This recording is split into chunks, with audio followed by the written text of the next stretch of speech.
En poco más de 2 horas 34 minutos, terminan 5 años, 10 meses del gobierno de López Obrador, que para algunos fueron fugaces, para otros eternos.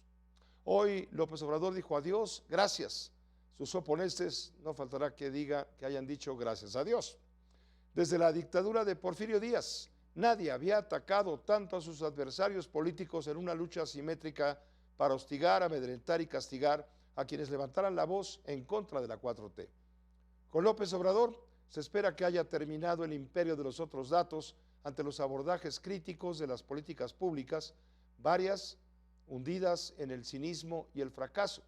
Recuerde usted la pandemia y los 300,000 muertos que pudieron evitarse, el abandono de la educación en algunos aspectos y sobre todo la inseguridad derivada de la violencia incontrolable que nos deja casi 200,000 muertos y decenas de miles de desaparecidos, 30, 40,000, 50,000 este sexenio.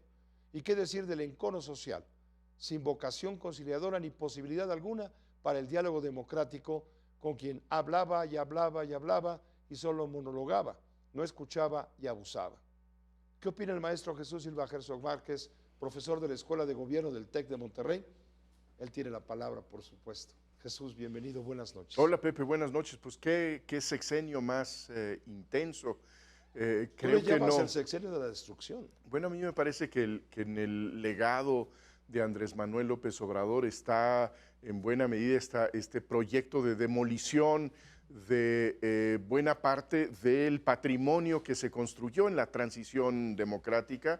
Creo que su propósito inicial fue el desmontar todas estas estructuras que se habían levantado a lo largo de las últimas décadas y fue eficaz. Logró al final del día pues cambiar ese sistema de muchos contrapesos, de límites al poder presidencial, lo convirtió en un régimen hiperpresidencialista en donde el Congreso se vuelve solamente una cámara que replica la voz del presidente de la República, en donde los gobernadores en buena medida también forman parte de su propia coalición, y ahora la despedida del presidente López Obrador es pues la desaparición del Poder Judicial como una órbita independiente, autónoma, que vigila que el poder político se sujete a la ley. Entonces, desde luego que el gobierno de López Obrador es un gobierno que, como todos, tiene luces y sombras.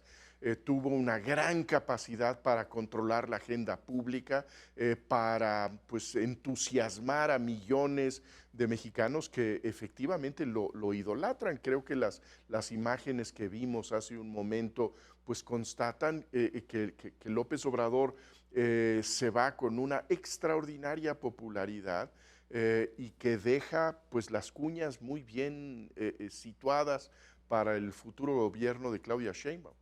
Correcto, esa popularidad es innegable. Creo que al final de sexenal solamente Ernesto Zedillo, según alguna medición, tuvo un pequeño punto más que López Obrador, pero en fin, estamos hablando de 68, 69% de popularidad. Son obviamente estudios de encuestas de casas de opinión, etcétera. Pero yo creo que es una popularidad distinta a la de López Obrador. La de Ernesto Zedillo pudo haber sido un reconocimiento a una gestión que fue muy sobria, que entregó buenos resultados económicos, que permitió la alternancia. Yo creo que en el caso de López Obrador, uno de los elementos más notables es que cultivó una adoración a su figura. Estamos terminando con muchas señales de culto a la personalidad. Esta canción que se proyecta la mañana de hoy en la última conferencia mañanera, pues es propio de un régimen personalista en donde de lo que se trata es de adorar al gran caudillo. Este es un fenómeno nuevo en la historia política de México. No conocíamos un culto a la personalidad como el que estamos viviendo, y este será uno de los desafíos más complicados para la presidenta Sheinbaum. El encono. Vamos, si bien dices con razón que tuvo lados luminosos el régimen, porque sí los tuvo, pregúntale a la gente que se vio beneficiada con los programas sociales, también tuvo lados oscuros, pregúntale a quienes fueron despreciados por críticos. Hablo no solamente de analistas y periodistas, hablo de funcionarios, en fin, del sector privado, que fueron marginados y donde él, tú lo dices hoy en tu colaboración del periódico Reforma, él hablaba y no escuchaba. Yo creo que uno de los cambios más notables de este gobierno es este entendimiento de la política como guerra.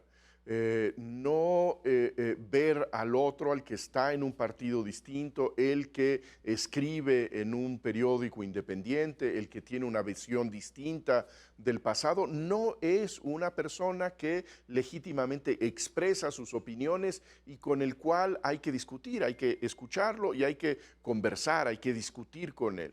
En el caso del López Obradorismo, lo que vimos fue una definición de que en un lado está el pueblo, que tiene toda la razón y que es encarnado por el presidente López Obrador, y del otro lado están los traidores, los vendepatrias, los corruptos, de tal manera que no tiene absolutamente ningún sentido dirigirnos la palabra, porque hay una confrontación que tiene naturaleza bélica. Yo creo que eso deja un saldo muy negativo, porque impide uno de los elementos más importantes de un proceso democrático, que es el diálogo, que es la deliberación, es la posibilidad de encontrar puntos de coincidencia. Y esto se dinamitó definitivamente en este gobierno. Jesús, muchas gracias. Ya hablaremos la próxima semana de los retos a los que se enfrenta Claudia Sheinbaum a partir del primer minuto de mañana, exactamente dentro de 2 horas y 16 minutos. Y ver cuáles son sus primeras señales ya como presidenta constitucional. Vamos a escuchar primero el discurso en la toma de posesión y luego veremos el mensaje que será más bien partidista a sus seguidores en el Zócalo a partir de las 4 de la tarde. Gracias. Muchas gracias, Pepe. Gracias, Jesús. Silva Herzog Márquez.